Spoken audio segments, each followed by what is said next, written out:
So, guys, let me welcome Team ValueQuest. Today we have with us Ravi Dharamshi sir and Sameer Shah.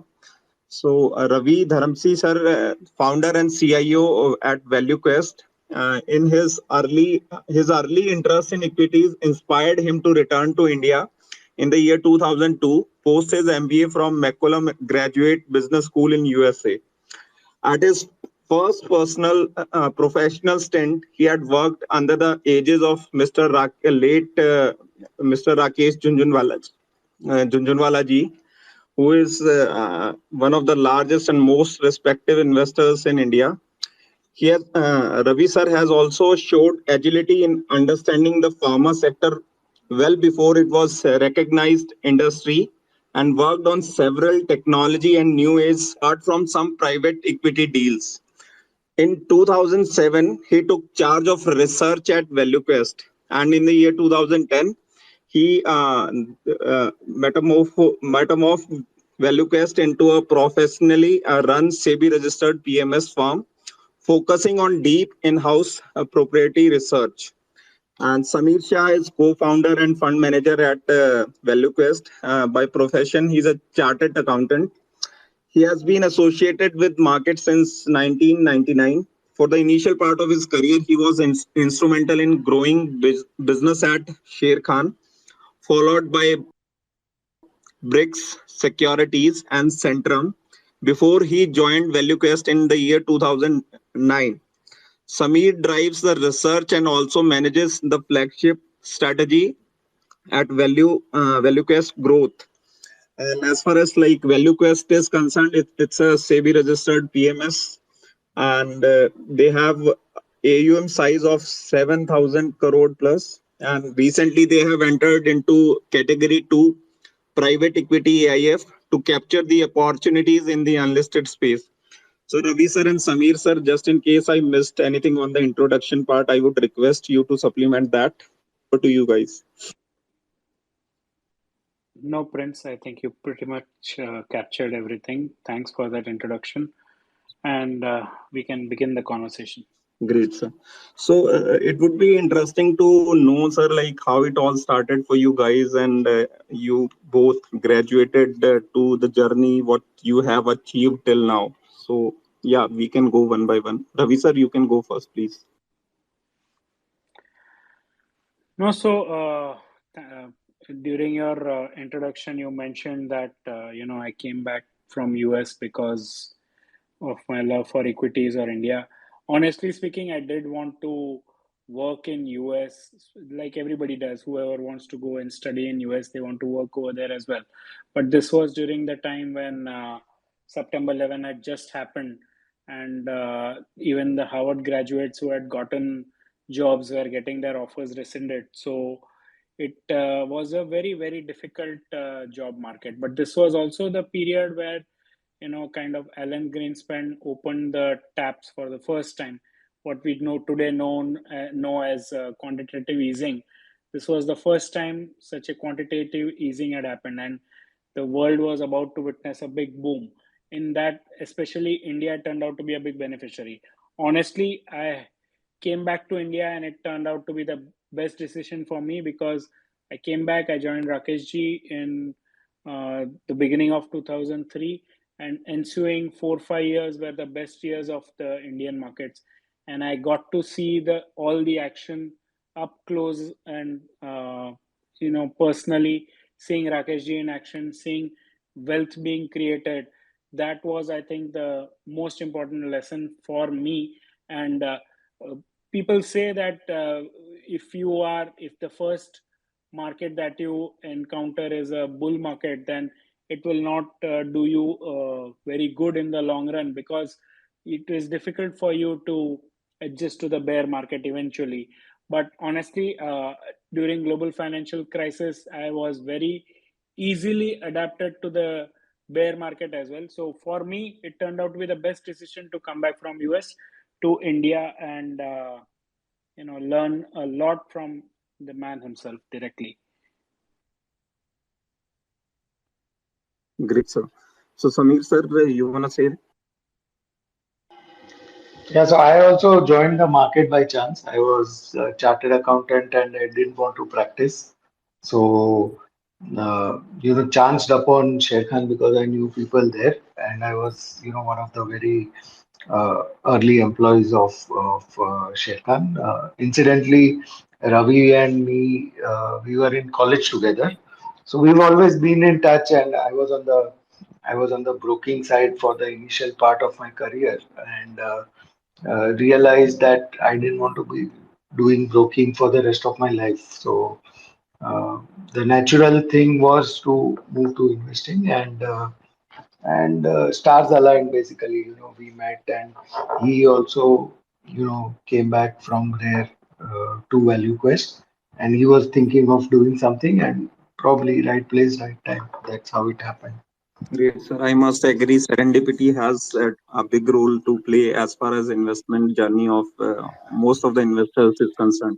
So, Ravi, sir, it would be, I mean, Yeah. I would request you to tell our attendees about the process or the framework which you guys use at ValueQuest, starting from, say, the idea generation and then deep diving and finally selection of an investment. So, Prince, usually any framework is a variation of three things. This I learned from Rakesh ji. Finally, it is only about the opportunity, the management, and the valuation. These are the three things that determine, that is what goes into the framework. But for the sake of our presentation, we have to put more meat into it. So, our framework that we use, of course, we call it a scale framework, but essentially it focuses on opportunity size, competitive advantage, scalability and sustainability of that opportunity, management, and then, of course, the valuation, which is whether the risk reward in favor. And I'll go deeper into each of these five things that I've mentioned.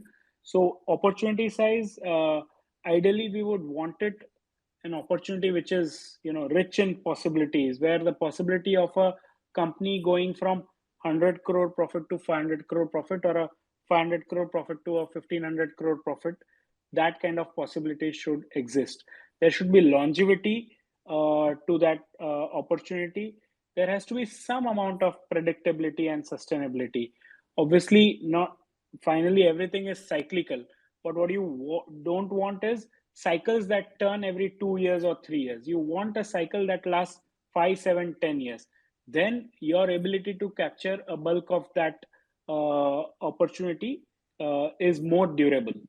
Then you come to the competitive advantage. The sources of competitive advantage are essentially 4, 5, whether it is the some intellectual property or some regulation related thing, or the industry structure, the brand, the network of the company, cost structure, or the switching cost overall.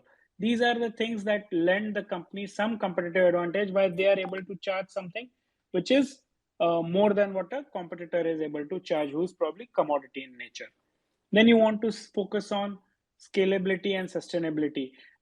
Can this company actually grow 5x, 10x in size? And I'm not saying that it has to grow in the time period we are invested, but it has to have the possibility of that. And that is determined by whether there is the market size is big, of course, and then whether the company has the reach. Is the business replicable? Is there multiplicity of growth drivers, or is there only one growth driver that we are talking about? Is there a possibility of expanding into new markets? Is the technology adoption possible? Can it reduce its own friction cost, technology cost, that can lend a scalability and sustainability to the business? Then comes the management. You want to align with managements that are not going to shortchange the minority shareholders. So you want them to be scrupulous. You want them to be competent, first of all, that they should be able to generate wealth. And then their interest and your interest have to be aligned. You need them to share this whatever value they are creating with the minority shareholders. And then they need to be efficient capital allocators.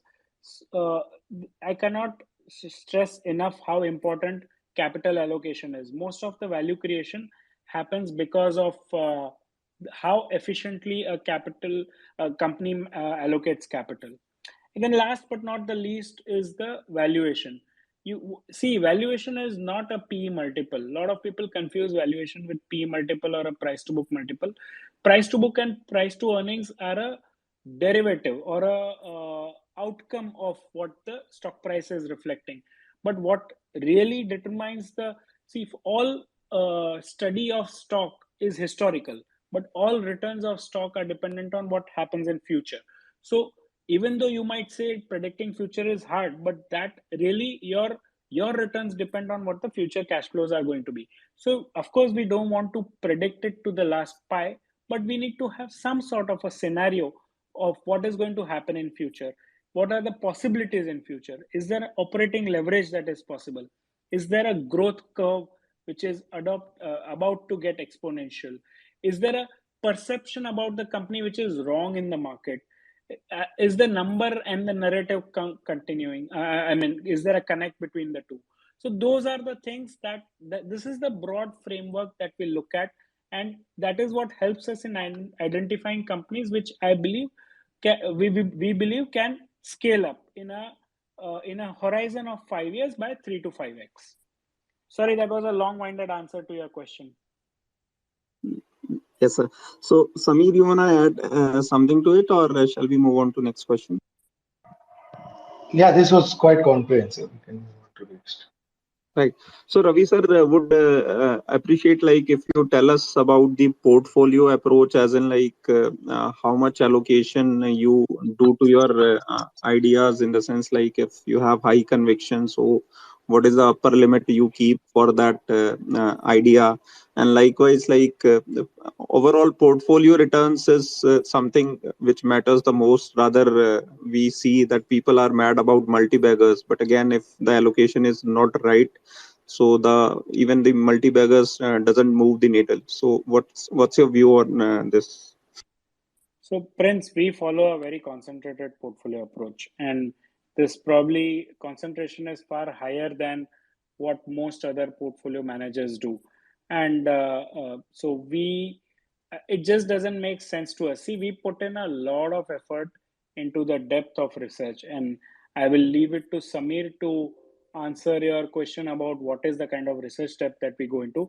But I'll just say that once we have put in 100, 200 hours of work or something that we have tracked over a 5-10 year period, it doesn't make sense to us that once we have developed the conviction that we go and make a 2-3% kind of a bet. We like to take at least 10% kind of a bet, or we can go as high as 15% of the portfolio. So we have a 8 to 12 stock concentrated portfolio.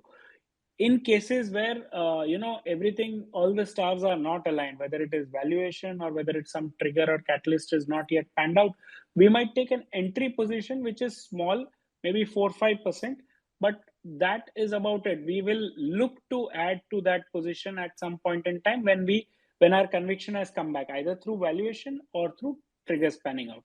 So, but I don't want to bet on my 20th best idea. I would rather that we have a very concentrated portfolio, and in our profession, if we are right 6 out of 10 times, that's a very good probability. So we follow a concentrated portfolio approach, but I'll let Sameer expand a bit more on that. Yeah, so we say more no than yes to ideas. I mean, we don't really ride momentum or flavor of the season, etc. We want to take bets which are kind of unpopular, or where there is some kind of a differentiated view that we have versus what the stock price is indicating. So that needs not only desk research cannot do justice to it. So we have over a period of time built a very robust ecosystem. Whether it is through brokers, corporate relationships, experts. We deal with advisors. Where technical matters are concerned. So we go to all extents. We go and speak to signing partners.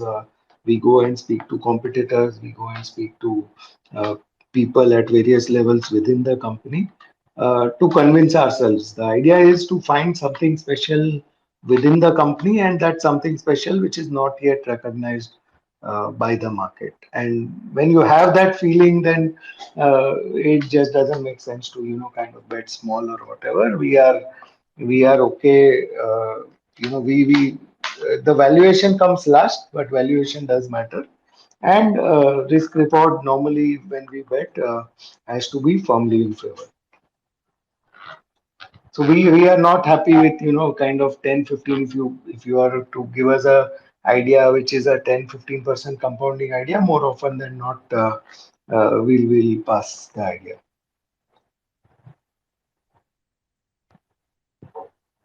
Right. So Sameer, when you build a position, so is it like you build it in one time, or you scale it up So over? I think an example, I'll tell you with an example. So there was a pharma company that we used to like. We had a decent enough exposure in Hyderabad, and every time we used to go to Hyderabad, we used to meet this company. So it was like at least 8 meetings had already happened, and we were able to appreciate what the promoter was trying to build. Obviously, he had invested ahead of the time, and that is why the numbers, near-term numbers, were not so great. But when the opportunity came, when we realized that market was worried about the debt on books, market was worried about the margins that the company was making, and we were very sure that the margins were about to improve. In fact, there was a quarter of demonstration of the margins as well. So we had spoken to the management, to the competitors. We had a partner for a particular drug from where we had confirmation. So all that was there, and then there was a large block that was getting traded. And I know, at cost it was between 10 and 12 and 15%, I think, of our portfolio. So when our bet sizes reflect our conviction on the stock. So we are not afraid to take straight away a 10-12% bet on a particular stock. And if we are unsure, then you will see us, around 5%, but nothing less than 5%. I mean, that is, if it is not worthy of a 5% bet, normally we'll let the opportunity go. Right.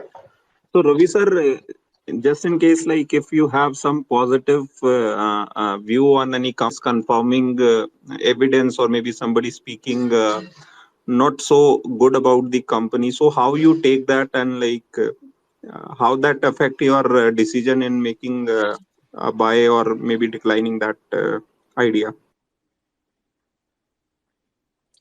So that's a very good question, Prince. And I'll tell you one thing, if I've learned from Rakeshji, is to have your own opinion. You might see, with a strong personality like Rakeshji around you, sometimes it could be very, very challenging to hold your own view and opinion. So that forced me to, do my homework very thoroughly. He would not tolerate any kind of loose talk. So we had to be very sure about what we are saying, and we had to be very sure about the numbers. So very early on in my career, I understood that I have to hold my own. I have to hold my own opinion. So it becomes very important then that doesn't matter what everybody else thinks. You have to back your opinion, because more likely than not, your opinion is based on data, evidence, which is supporting your thesis. So one thing that we do is we actually, uh, go out looking for disconfirming evidence. We are by nature optimistic, but at the same time we have to remain realistic. We have to remain, keep that skeptic alive inside us, and keep answering to ourselves, is that actually possible? Is this narrative, or whatever the story we are building in our head, is this actually possible? We constantly keep questioning ourselves. We constantly try to invert. That is what Charlie Munger says, right? What if you are wrong? You constantly try to invert. And when you get an answer which kind of, despite looking for disconfirming evidence, you keep getting positive feedback, that is where your conviction in the company and the story keeps getting stronger. So I think it's a very important trait to constantly question yourself. I mean, another way that Charlie puts, or one of the smart guys put, is constantly keep destroying one idea every day. So you keep questioning. And if I were to give an example, let's say I'm building a hypothesis that and this is just for illustration purpose, that HDFC Bank is the best bank in the country. You have to, and it's a very generic thing that I'm saying, but you have to keep constantly questioning yourself. Is it the best? Does it have the best technology? Does it have the strongest balance sheet? Does it have the lowest cost of funds?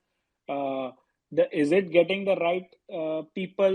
Is it attracting the right type of customer? Is it focusing on the right market? So you constantly keep asking your question yourself, so that you don't see, the people think buy and hold is buy and forget, but it is not. Buy and hold means buy and constantly keep reviewing, and that's what we do. And review essentially means keep questioning our hypothesis. So that's in our nature. Right, sir. So, Sameer, like when we have concentrated bet, so even the downsides are like crazy, right? So, how had been your experience during the COVID thing when the market was like everybody was clueless what's happening around? So, how was your placement during that time? Actually, during COVID, it was market performance. Yeah, the market fell and our portfolio also fell similar. But it was actually pre-COVID during the mid-small cap fall that our portfolio did fall, much more. And we've kind of never been tactical in our approach, and we've never kind of being cute about it, creating cash, etc. So during COVID, obviously, worldview changed, and market was falling 800,000 points a day, Nifty. And if it had continued that way in 10 days, Nifty would have been zero. So actually, between 8,500 Nifty, the view was very bullish. It was, from the income tax cut that the government proposed, we became quite bullish. So the view was right. Obviously, the beneficiaries changed post-COVID, and we also had realigned our portfolio to that. So, in that sense, COVID had been a boon, at least for ValueQuest. We got our view absolutely right. You go to our website, we have a video, or you go through our tweets, and you will realize that we got the market view absolutely bang on. The prices were just too lucrative, and we did become greedy. We actually wrote to our clients that this is our time to put money. These are great prices, and uh, we were lucky. We got lucky. I mean, that view turned out to be right, and the trajectory of our portfolio, at least post COVID, has been on a different scale. Right, sir. So, Ravi sir, like at any point in time, what's the cash position you keep at ValueQuest, or like it changes depending on the the broader market is behaving, or like you are always invested? How it goes for you? So we hate being in cash. In the last 13 years, we have rarely been in cash. Even if we are in cash, it is not because it's a cash call on the market. It's more because we are not finding opportunities. Sometimes it takes time. Once you exit an opportunity, between the time that you exit an opportunity and you find a new opportunity, there is a 2-3 month time lag at worst, and that tends to happen. But we have never consciously yet taken a call of going into cash. Having said that, prior to me becoming a portfolio manager or a fund manager where I'm managing client funds, as a private investor, my family, we have taken cash calls twice in our life. One was when .com bust happened, and second was when global financial crisis happened. Now, in hindsight, we went into about 50% cash, and it looked like a smart call. But I can tell you that the 50% that we did not liquidate, we felt like stupid, because that 50% fell by another 50%, or if not more. So it is very difficult to take those calls. We would like to be very, very selective about it. It's a once in a decade kind of a call where you take a cash call on the market, where things are so expensive and things are so out of whack that you need to move away from the market for a 2-3 year period. But the market's cleansing mechanism is such that usually these kind of things get in 12 to 18 months period, all the excesses are usually out of the market. So yeah, that's broadly our philosophy on cash creation. Right, sir. And for our attendees, just in case you have any question in a speaker request, or type in your question in the comment that I can read it out. And please make sure the question should not be any stock specific or maybe asking for any buy sell recommendation, because the session is purely educational. So, sir, do you see any gap? What government in the sense of their vision and what's the ground reality? So, do you see any gap, or we are progressing on that front? See, government is government. Finally, there will never be 100% delivery of whatever the intent is, and it is unrealistic to expect that also. But what we need to focus on is, are we headed in the right direction? See, what we want is the country to remain democratic in its politics, and we want capitalism to prevail in the economy. What we don't want is socialism. What we don't want is that to win votes, various governments, whether it's central government or state governments, that they start doling out kind of freebies so that they win back to the election. So there is because of this 5 year cycle that we have, what happens is that most governments are hard pressed that in their last year of this thing, they do try to give some kind of freebie so that they come back to power, and which government doesn't want to be in power. But it is very difficult to get out of that cycle. So what I am happy about in the current situation is that because this current government is so secure in its politics, or their winning of election is outside the economic purview, that they are not messing around too much with the economics. They have actually cleaned up the balance sheet. They have actually gotten the off balance sheet item into the India's balance sheet actually far more transparent and believable. So and government has more money because of the tax collection. So if they are managing the finances fine, then from a very limited perspective of an investor, I'm actually very happy with the government. So just to add, I think apart from the government, it is the RBI which has done a fabulous job. And basically the individual or the corporate or the government balance sheets are in terrific shape. So it's been a large cleanup exercise from India Inc. and that sets us up very well for the next 5 to 10 years. Right, sir. And sir, after a long consolidation of say 18 months, the market has done well in last 1 month or so. So do you see that to continue, or it's time to remain cautious because the market is hitting all-time highs? The all-time highs is no reason to be either selling or buying.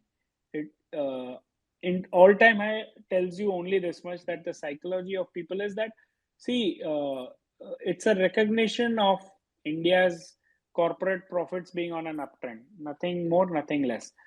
Having said that, the rational mind says that once things start getting expensive, you should be a little more cautious in your approach. However, I'm not from the prescriptive bent of mind. I don't say what market should do. I look at what market will do, and from that point of view, I have a strong feeling that markets are going to perform very, very strongly over the next 1 year going into the election. So again, as an investor, if you are not at all invested in the market, you need to get into the market. Otherwise, you'll be coming in at a much later stage when it is even more euphoric. But if you are allocated, then ride it out. Don't worry about a crash all the time.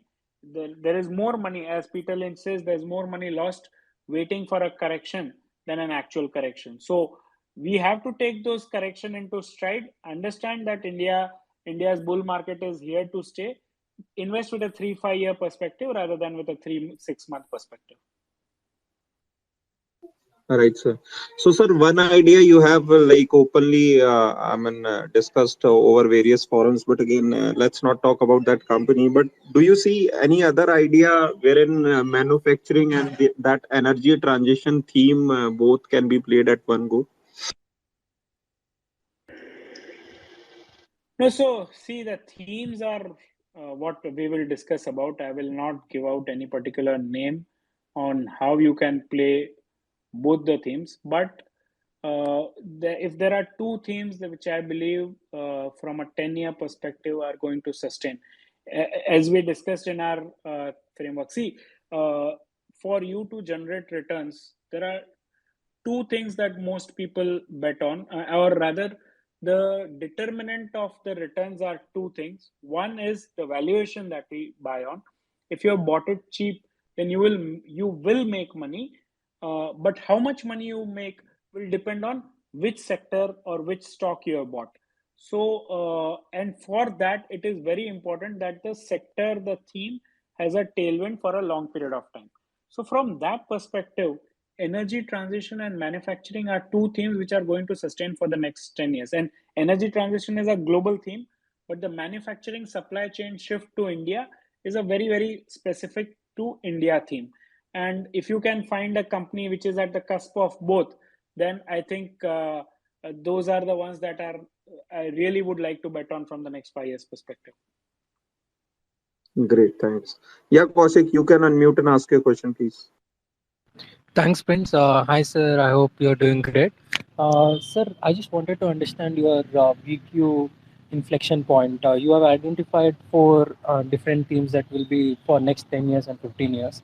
So how are you actually able to find this theme ahead of the crowd, and also the current themes that you have found out? If it is possible, can you elaborate more on them? So, Kaushik, thanks for the credit. But honestly, I can tell you we are never the first one to find any kind of a theme. And I don't want to be the first one. In fact, being first one means you will be invested in a sector which does not perform for 2, 3, 4, 5 years.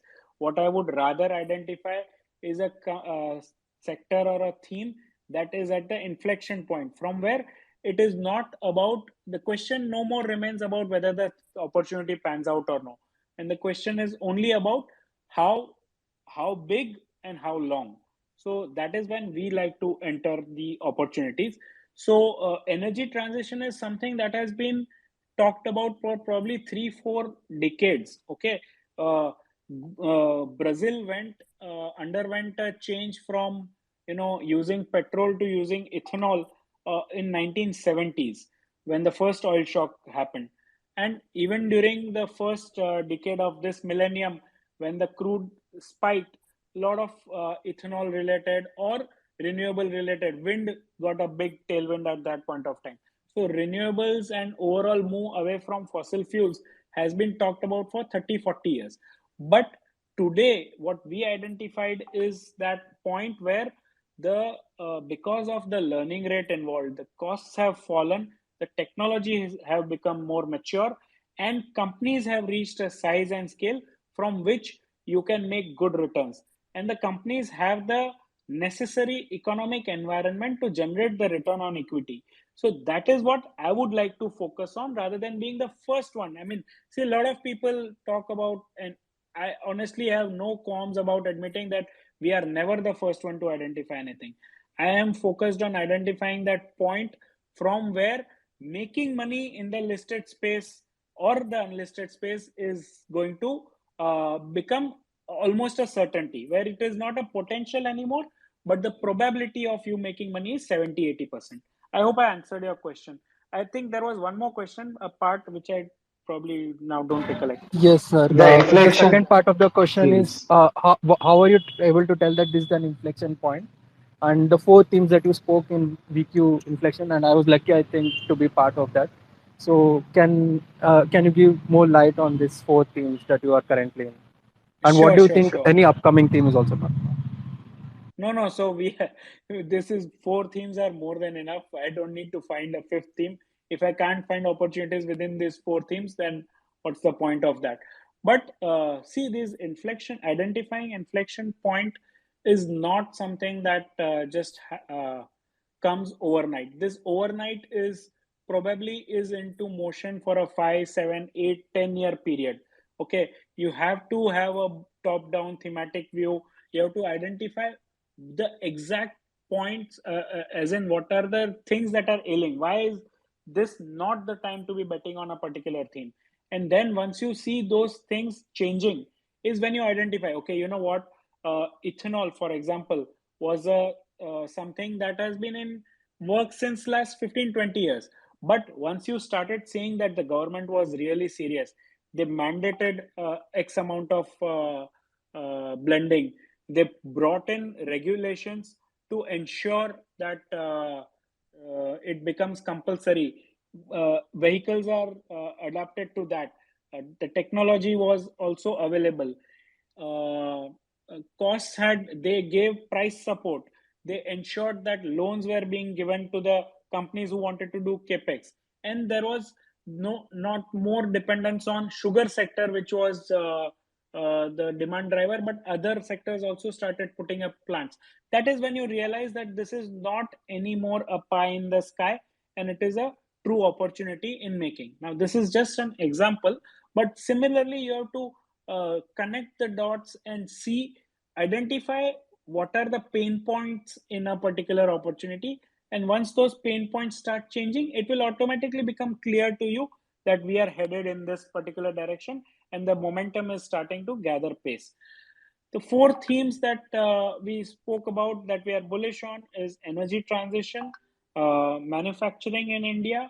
Third is financialization, which is essentially lending as well as non-lending. And the fourth is the consumption J curve. So as I have already spoken about the energy transition as a theme, and it is going to last for a decade. The maximum amount of money in the world is going to be spent on moving away from fossil fuel to renewable sources. And whether within that it is going to be solar, wind, nuclear, natural gas, it is going to be hydrogen, electric vehicles. All sub themes are there, which are part of the larger energy transition theme.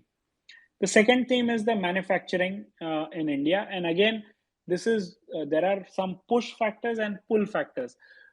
Push factors are the China is actually becoming a middle income country. And because China is becoming a middle income country, people don't want to work in factory conditions. And this low end job is moving away from China. And the world has realized that they are dependent on China to a very, very large extent. 40% of the world's manufacturing happens in China. And in some sectors, it's as high as 60, 80, 90%. So even in renewables, for example, 95% dependence on China. If that is the case, the world wants to move away from China. India wants to move away from agriculture. And China wants to move away from manufacturing. All those things are kind of the pull and push factors, which are, and of course, India is laying out a red carpet for whoever wants to come in, whether it's a semiconductor company or a electric vehicle company like Tesla. And that is what is kind of adding fuel to the fire, and the supply chains are rapidly moving towards India. So that is the second theme. And from India's independence, manufacturing has remained barely 10-11% of the GDP. I think it's time that over the next decade we move from 10% to closer to 20%. And I think that's going to happen because there is a large population that's dependent on agriculture, which we need to move away towards manufacturing. The third theme is financialization. I mean, we are all aware of the kind of digital public goods that we have implemented, whether it is UPI, OCEN, account aggregator, ONDC. All these are going to give rise to basically one movement is you are moving away from hard assets towards financial assets, and within financial assets we are moving kind of in granular manner, low ticket size, small ticket size, and transaction based, as Nandan Nilekani has very clearly explained. If you see one of his presentations, the recent one also, he lays out the opportunity beautifully. So we are getting more and more entrenched to the formal economy, which is more financial led, and that is going to throw up tremendous opportunity in the finance in India. Then the last opportunity is obviously the consumption J curve. As we move from being a $3.5 trillion economy to a $5 trillion economy, the it might be a 60% kind of a rise in the GDP, but it is going to lead to a 200-300% kind of rise in the discretionary consumption that we witness in India. As people move up the chain from $2,000 to $2,200, if as we move to $3,500, $4,000, more and more people will spend on things which is not their basic security needs. In the Maslow's hierarchy of needs, food, security, housing are the lowest need. Now we start spending on experiences, travel, various other things we start spending on. So there is a big consumption boom ahead of us, and it will manifest itself from category to category, sector to sector over a long period of time. Right, sir. So you talked about consumption. So do you what trend you are observing as far as like discretionary spend is concerned? Anything like do you see an uptrend or like what's at current point in time? So current point, actually, it is going under some stress because post-COVID, there was a lot of pent-up demand, and that pent-up demand has kind of tapped out, because of which there is some slowness in the urban consumption. Rural consumption, I believe, is about to pick up, but I will let Sameer add more to that answer. Yeah, so there are many. One common theme that we see is premiumization. Very clearly, India is premiumizing. If you see the last few days, the premium bike launches by Hero and Bajaj have gotten a lot of traction. Similarly, whether it is shoes, whether it is electronics, whether it is any kind of consumption item, it's been what people say a K-shaped kind of a recovery. The premium or the luxury end of the market, real estate being a classic example, luxury real estate is doing fantastically well. So India is premiumizing, and to the point that Ravi said, as incomes grow, we will see a lot more spending into premium products. So that is the trend that we are seeing overall, and this is just the beginning. I mean, it's a decadal trend. It's happened in other countries across the world, and it has to pan out in India. So whether it is QSR, whether it is retail, whether it is consumer items, whether it is electricals, everything is going to do well. Right, sir. So Ravi sir, like the house is divided when we talk about the new age companies, right? Some people are like very optimistic about them, and some are like they treat them as untouchables. But somewhere in between has to be the approach. Like how you view new age companies.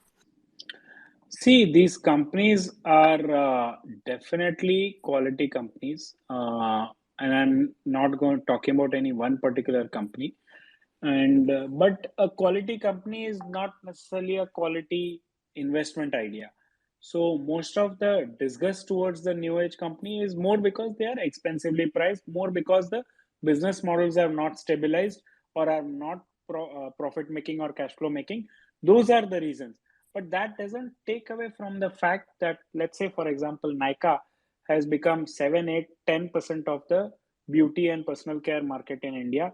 It does not take away from the fact that they will probably go on to become 20-25% market share. Now, what you want to pay for it and will you make money on it is a separate question. Don't cloud your judgment about the quality of a company or the quality of business model with the valuation that it is quoting at. People confuse the company and the stock, and that is the reason why this divided opinion.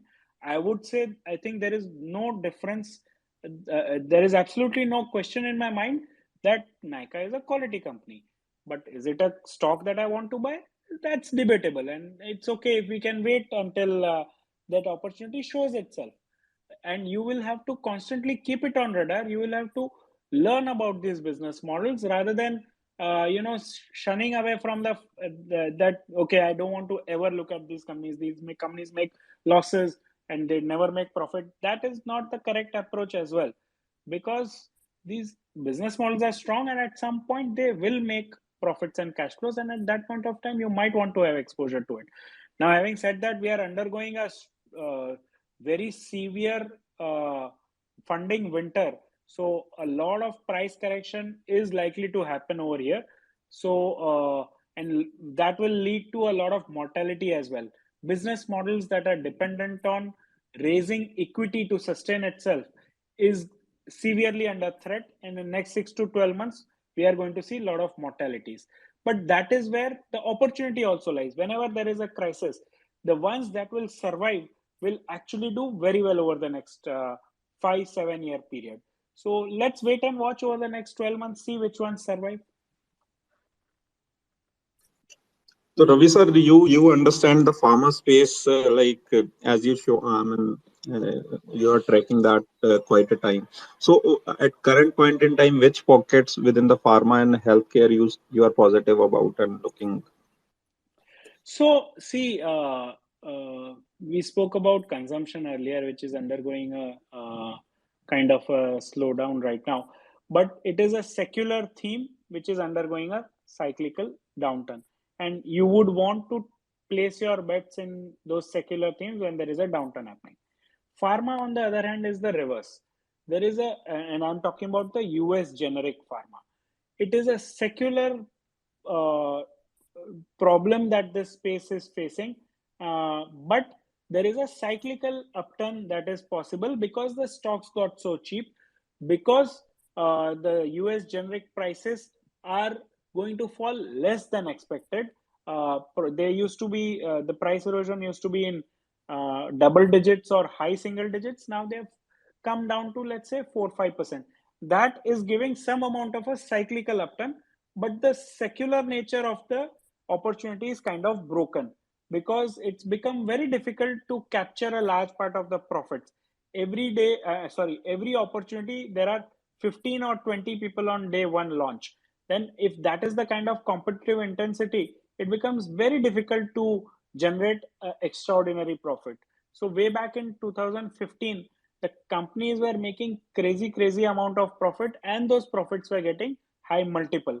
Today, that situation is not there. Those crazy profits have come down dramatically, and the multiples have also dropped. So a cyclical upturn in pharma, US generics, is especially possible, but a secular upturn looks very difficult to me.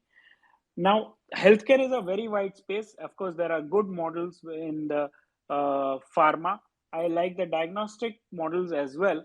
However, they also kind of got very expensive post-COVID, where markets started extrapolating the COVID numbers into the future, and crazy valuations were assigned. Some of that valuation correction has already happened. Maybe some of that is still pending. But as a business, if you should not think of them as a 25-30% grower. If it is a 15% growing business, and if you can find a 15% growing business available, factoring in a lower number in terms of growth, then that is the time to be placing your bets. I will let Sameer add more to the space, because to the question, because he had done a trip to US last year, meeting 30-40 pharma companies. Yeah, I think it is with the consolidation of the front end. It has been a secular headwind for the sector. So whether it is oral solids, whether it is injectables, that juice has been clearly squeezed. And now, maybe biologics or specialty, that is the pot of gold that these guys. So they have to move up the value chain. There are certain companies which are trying to do that, but the traditional generic pharma thing is facing real headwinds. So unless some people go out of the business, so like consolidation has happened on the front end, if you have consolidation on the manufacturers, then there is some hope. Otherwise, Most of these companies have to move to specialty or value added to really create value. Domestic is doing quite well. CDMO is doing well. And the next themes are biologics. So we take one question in between. So Bharat, you can unmute and keep your quick question, please. Yeah, coming to this pharma sector, I would like to know your opinion on the API theme, especially generic API and also on the innovator CDMO API. Whether China plus one theme is working in both generic API and also in the innovator CDMO API. Sameer, you want to take that? So API India shot itself in the foot long back, and it's going to be very difficult. It's a capital heavy business, and you need a certain amount of protection, I think, for India to get back. So we have PLI, all those segments should do reasonably okay. CDMO API should do reasonably okay. But otherwise, API, obviously, everybody wants self-sufficiency, but you need certain amount of regulatory support as well. Otherwise, those generic APIs, it's very difficult to make ROCs. So I would say, just to add to what Sameer is saying, I would say philosophically, don't think of API as a pharma business. API is not a pharma business. API is a manufacturing business. And if you start thinking of it as a 2.5x asset turns with that kind of capital intensity, where then if you see if the company is able to make 20% plus kind of ROCE, ROE, then it makes sense, and you give a multiple which is fitting of a manufacturing company. There is no great intellectual property that is being generated in India, barring one or two molecule, really speaking, even those are not. So don't think of it as a pharma, think of it as manufacturing is what I would say. Right, sir. So, Ravi sir, do you think the CSR business model is a mega trend in itself, or it's more of a buzzword which is being misused by the companies? I'm sorry, which business model? CSR. I didn't understand. You're talking about corporate responsibility? Right, I think CSM. Is it CSM or CSR? No, sir. Ravi sir got it right. I was talking about CSR only. Corporate social responsibility. That's Right. not a business model. I mean, that is just a mandate given by government to spend on. If a business is earning 100, you have to give it back to the society, and it's a government mandated thing because most businesses in a capitalistic society don't focus on giving back to the society. They are always focused on only one stakeholder, which is the shareholder. And so to bring some amount of balance to ensure that the capitalism doesn't go down to its worst form, the government has kind of mandated that we spend 2% of our profits on CSR. I mean, I don't know if it will happen or it is too altruistic. Ideally, a company should spend some amount of its profits onto the development of the society that it is operating in without the government mandate. But since that doesn't happen, I don't think it's a bad thing to have a 2% CSR. Right. So, Kaushik, I'll come to you after this question. So, electronics manufacturing space is talked about a lot. So, with wafer thin margins in the so do you think it can create potentially wealth for the investors, or you have other view on this? Sameer, you want to take that? So this is a huge space for India. This is the second biggest item in their current account, and globally, everybody wants to have self-dependence on electronics. Everything that we are using, the electronic penetration is going more and more. And if you see how it has moved across the globe, First, you may save effort in margins, but that's how it happens. That first the assembly moves to a country, and then the component ecosystem develops. And yes, there may be some segments of the market like consumer, like mobiles, etc., which may have low margins, but they have good ROCs. So I don't think that is a bad business at all. Uh, Size-wise, this is a huge opportunity. India is nowhere on the global map in terms of electronic manufacturing. We have seen it with Apple phones. We have seen it with wearables. That India is being favorably looked at in terms of a partner for manufacturing. China probably is $1 trillion plus in terms of electronic manufacturing. So we have a very long way to go. I don't agree. We should not look at it from the point of view of only EBITDA margins, but from the point of view of capital employed and ROCs that can be generated. I see several companies which will be in the 15-20% ROCE range, which will change scale materially. So, we know a company which we when we bet trailing 12 months sales was some 700-800 crores, and it will be $1 billion plus company. Trailing profits of 50-60 crores, which will be a 500-600 crore profit company. So it's going to be a huge change of scale for India and for a lot of companies in terms of electronics manufacturing. And I think there are pockets of very good profitability as well. Right. So mobile, you already talked about, but Ravi sir, do you think like we are anywhere near as far as like import substitution is concerned? Like, are we moving towards that, or it's like a far off place on the part of import substitution across sectors? Absolutely, we are moving in the right direction. However, one should not be impatient. This is the beginning of a journey. We have only started. It's already beginning to show in mobile manufacturing.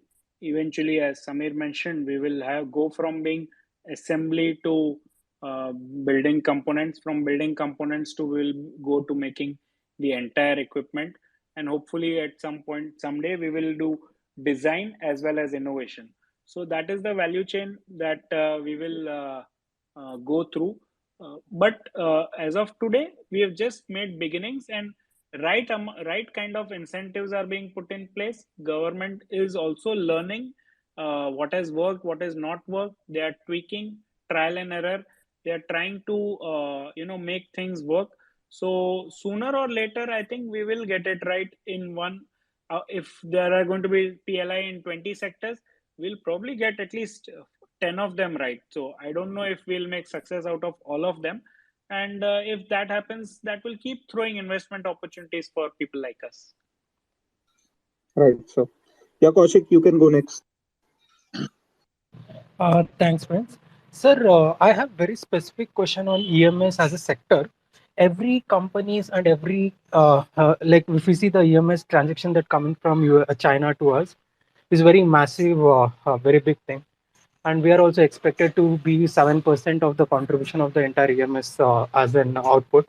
So in this team, what do you think, sir? Like every person is guiding their coming year sales to be around 25-30% growth. So in this kind of a scenario, how do we choose our bets? So I'll probably let Sameer also take after I make my initial comments. See, this space is going to become much larger. These companies are still very small. They are between 1,000 crore and 2,000 crores in top line. They are between 100 crores and 300 crores in profit. This is not a very large scale. So, usually in a first wave, when a new sector is identified, it is very difficult to understand which the eventual winner will be. Usually, every stock, every company gives a decent returns. It's only over a period of time that you realize which are the winners. So, if I were to give you an example of a couple of trends of the past, so we were very bullish on the chemical sector in the year 2014-15. But at that point of time, it was very difficult to figure out which will be the eventual winner. So you have to take a top-down approach, and you have to take a little bit of a basket approach in terms of building your position in that sector. Along the way, you will realize that this company is doing quality work. They are doing a better job of managing the balance sheet, and that is where you should be aligning. And now today, chemical sector, I can say it is no more a top-down story. That top-down story has been identified. All the stocks are quoting at 30, 40, 50 multiple as against a sub 10 multiple that they were quoting at in 2014. So now you have to be more bottom up, and you have to be more selective in your approach.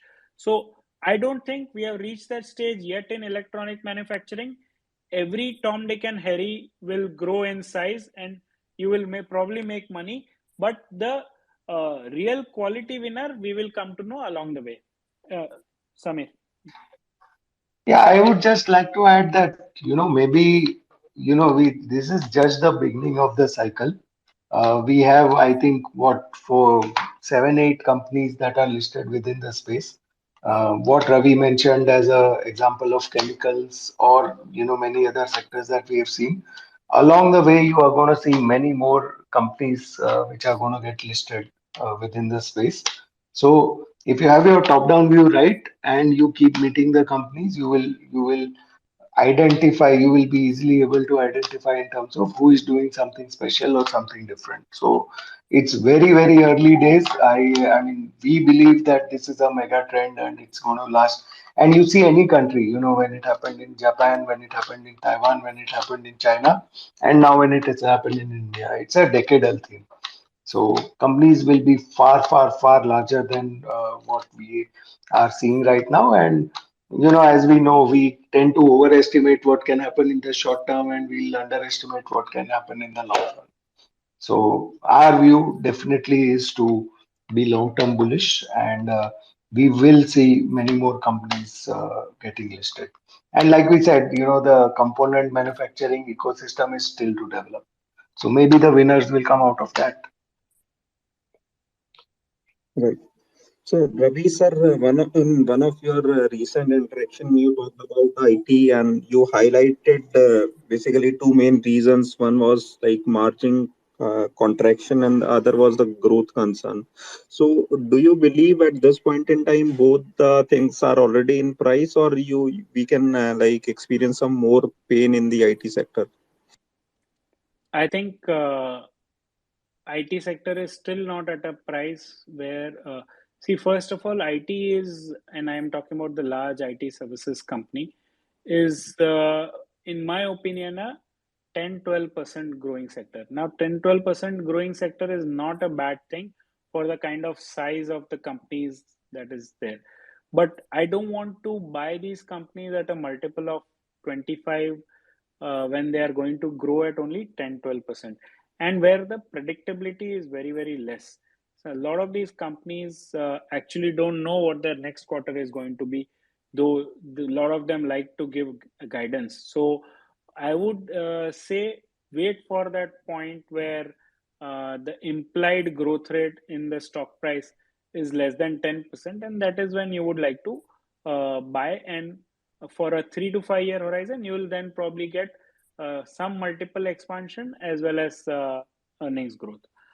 But having said that, there are other spaces in IT, whether it is the SaaS companies or the product companies, or other migration that is happening, as in new business models will also come up, and that might throw up some interesting opportunities. So today, the IT sector, as we know, the giant behemoths are the IT services company, but there will be other interesting models that will also come up in the space.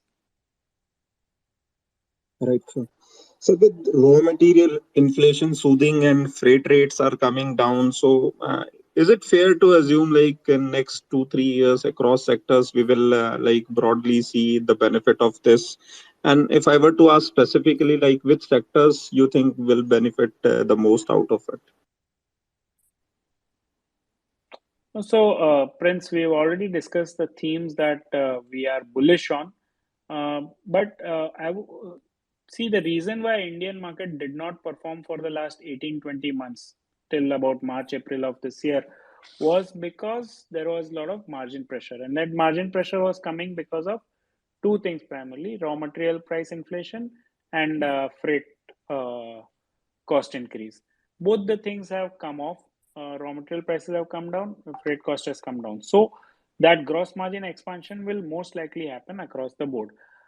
However, some amount of growth concerns have now come in because of the rise in interest rate, whether it is globally or some amount domestically as well. So, gross margin expansion will happen, but the EBITDA margin expansion, which is largely a function of operating leverage, might not be even across the board, across the various sectors. So, you need to identify where the combination of the growth as well as the gross margin expansion is there. Then and I think market has a sense of that, which is why you are seeing this kind of a rally going into the result season, is that from this quarter onwards the margins are going to start expanding again, which were kind of falling for the last 4 to 6 quarters. Sameer, you can add more. No, I think you enumerated it. All the commodity users should benefit, but that is kind of they have taken the pain, and that pain should be more or less over within the result. So in general, corporate profitability is expected to be very strong. Export dominated sectors, again, some sectors will have some pain, and domestic should do reasonably better. Right, sir. So, do you believe the information edge, which used to be there a few years ago, is no longer an advantage, especially for the, like, say, fund managers or maybe the institutions, because all the information is more or less readily available in very short span of time to even the retail investors. And also, like, there is a problem of abundance, because too much of information is causing more harm than doing any good. So how you see this? See, there are three kinds of edge that an investor can have. One is information edge, second is analytical edge, and third is behavioral edge. You're absolutely right. The information edge just doesn't exist anymore. It might exist at a very micro level in a particular company, but we are talking about in general in market, that edge doesn't exist. So you are actually better off. But having said that information edge doesn't exist, the same amount of same information presented to two different people, they tend to interpret it very, very differently. So that analytical edge, that interpretation, that perspective that people need of what weightage to give. See, 99% of the things that you hear is mostly noise, and one should not be focused on it. So, sifting through that noise and focusing on only the most relevant thing is actually a skill that is now very much in demand. Like you said, there is so much of information around, but understanding what is the most important thing to focus on and what is it based on which you should take an action in the portfolio, because every day you will keep hearing something, or there will be some news about some of your portfolio companies, but you should not be reacting to all those things. Only once in a while will you come across something which is likely to impact your the intrinsic value of the business that you are invested in. So focus on those things. But the real edge that is there with the retail investor or a small or a do-it-yourself investor is the behavioral edge. What you can, if you can focus on more than 1 year horizon, you will be better off than 90% of the market. If you can focus at more than 3 years, you will be better than 99% of the market. You will have an edge over 99% of the people. And if you can focus beyond 5 and 10 years, then I think you will have the ultimate edge, because you have the patience that very few people, not even the professional money managers like us, have the patience or the mandate from our clients to think that long. Right. So when it comes to public money managing, it's a very, I mean, when you say, like, starting from client onboarding and like managing their behavior and client communication. These are very important aspects. So how you deal on these aspects, because until unless like I mean is as we were talking about the COVID thing, right? So that was the time when clients should have faith and infuse more capital, so because the opportunities available are comparatively more, right? So how had been your experience with client onboarding and like in times of pain maybe? See, we have been very, very selective in terms of taking clients on board. One of the reasons why a lot of people don't hear about us or we are below the radar is because we have a very strong filtering mechanism, and we try to attract only those investors who have share that philosophy with us. Because if you don't, then more likely than not you will weed out of yourself out of the system. You will come with an expectation of return in 6-12 months, while we will be focused on a 3-year perspective. So one is to have your, just like you select stocks, you have to select your client as well, or the make sure the right kind of client select you. The second thing is, we were lucky that during COVID we hardly would have received, less than 1% of our client base would have called us to understand what is happening in the market, why are we falling this much, and out of that, very few would have actually taken the step of redemption. That too not during the month of March, April, but say as market bounced back in the month of June, July, a lot of people did exit. What we did at our end is we took proactive steps to call them and tell them that this is the opportunity of a lifetime, and you should not be taking money. In fact, you should be putting more money. Now that is something that not many people had the confidence to follow at that point of time. But once time passed, now with the benefit of hindsight, people appreciate the kind of advice that we gave, the kind of view that we provided, and they understand that we have the experience of being in the market for 20 years, have seen various cycles, and we are good at identifying opportunities. So they pay a little bit more attention to what we have to say about the market. So like for example, today a lot of people feel because market has rallied 6 weeks in a row or has gone up 5-6 days in a at a stretch, we are in a euphoria zone. I don't think we are anywhere near euphoria. If this is euphoria, we are going to have 10 more such euphoria over the next 2-3 years. So understanding the difference between a once in a Yeah, the mother of farm. all bull markets that we've all been waiting for. So understanding that what is a this, maybe from current point of view we can have a 5% correction, but we are not going to witness a 25-30% kind of a fall. So, and it does, the trying to get that 5% 10% correction just does not make sense to us. It might probably make sense to a leveraged trader who's trying to play every 100 points in Nifty, but for a long term investor you are better off investing from this point of time, even in all dips. So I would say, Indian markets are poised to give good returns even from here. Right, sir.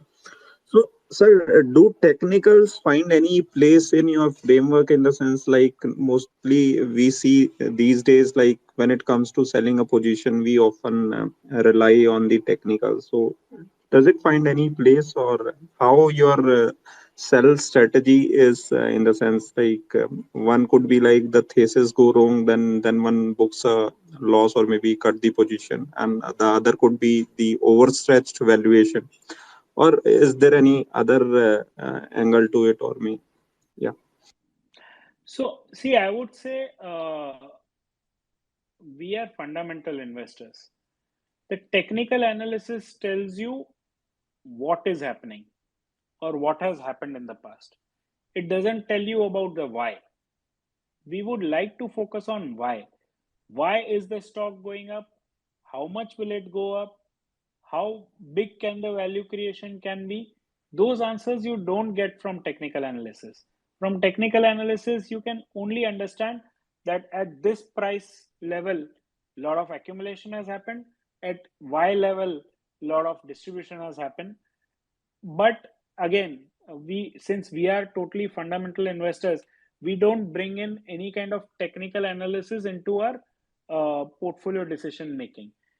Having said that, sometimes, very rarely, you have to pay attention to what market is saying. And I'm not talking about a particular stocks chart. I'm talking about when markets give you red alert warning signs, whether it is on the buy side or on the if it is giving a buy signal, you have to understand, if you have been holding a view which is contrary of what market is doing, the least that you should do is go and revisit your thesis.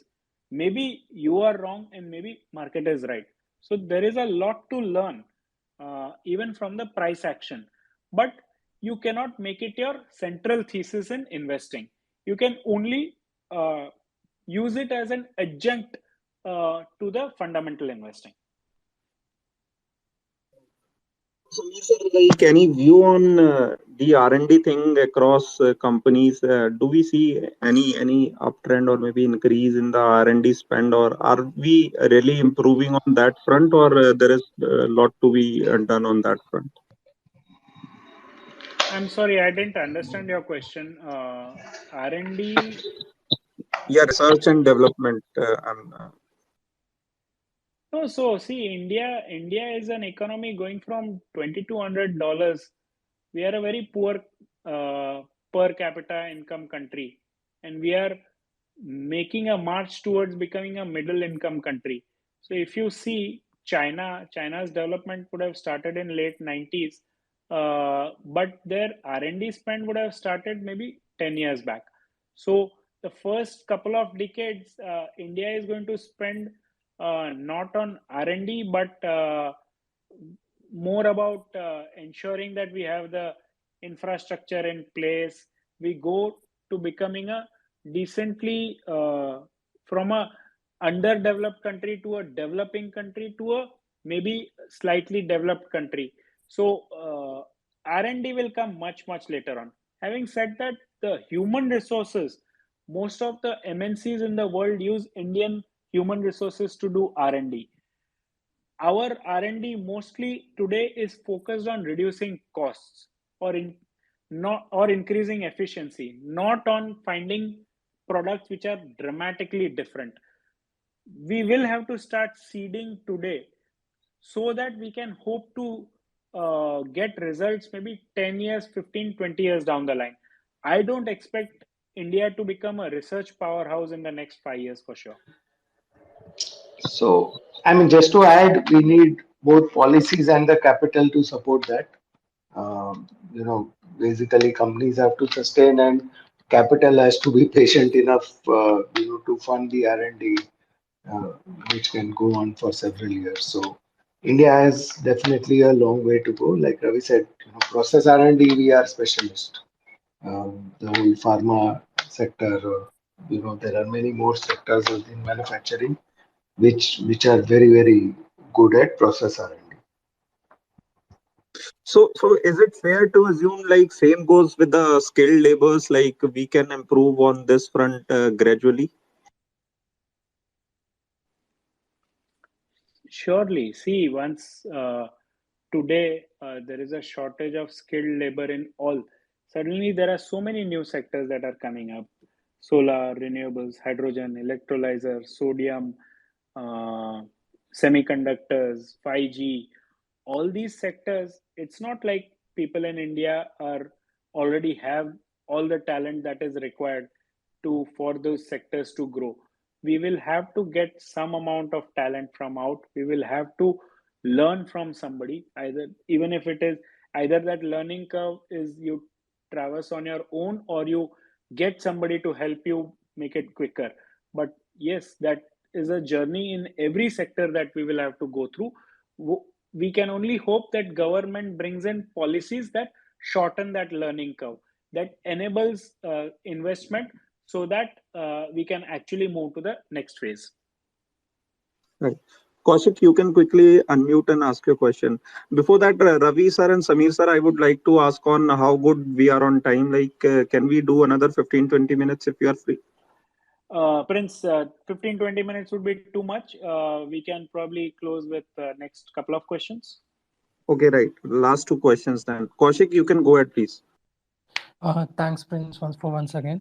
Sir, I just wanted to understand on the exit side, what's your strategy on the exit side when it comes to the companies? See, Nimesh Bhai has said when to sell, or Durgesh Bhai also keeps saying that there is not too much material out there available on when to sell. But Nimesh Bhai summarizes it very well. Sell when the market has gone crazy or when the promoter has gone crazy. Market has gone crazy means what? The valuations are totally out of whack, and it will take you 5 years, 10 years to return the for your capital for you to recover the capital. In terms of promoter or management or company going crazy, it is essentially when they make serious capital allocation mistake, make serious acquisition mistakes, or make a completely unrelated foray into some business. Those are the times when you need to be out of it. For mere mortals like us, most likely our sell decisions are based on what is our hypothesis panning out or no, and is it panning out in the time horizon that we envisaged or no. If it is not, then most likely we are going to exit. An only exception to all these three reasons is going to be that you come across a very exciting opportunity and you don't have enough capital, so you have to get rid of your 15th best idea so that you can get in your best idea at that point of time. All right, sir. Sir, knowing the history of the market is a very important aspect so as to understand the market cycles. So what would be your advice on like any good literature or books, or maybe from where one can study? And apart from that, what all you study so as to keep yourself updated about the market? So I am a strong proponent of reading those same 10-15 books over and over rather than reading 150 books on investing. It is important to know what has happened in the history, because as we have learned from the saying from Jesse Livermore in Reminiscence of a Stock Operator, there is absolutely nothing new in this market, and there never will be. Markets are as old as the hills, and nothing is ever going to change. Of course, I don't have the exact quote here in front of me, but so markets rhyme with the history. They might not exactly repeat. Today, we are tempted to compare the market with the 2003-8 bull market, but it is not exactly that. But there are some amount of similarity. It is important for you to understand how it panned out in that time, what is different this time. That time, the capex cycle was probably more strong and prominent in the steel, coal, power, those kind of areas. This time around, the capex cycle is more on the renewable side, spread across sectors, more in the consumable side, and not in the heavy industries. So those kind of things are different. The capital this time around, the balance sheet is far more leaner. Interest rates are different than what they were. India, at that point of time, the global growth was very strong. This time, India is in a much stronger position as compared to the world. So those nuances are different, but it is an unmistakable fact that we are in an uptrend.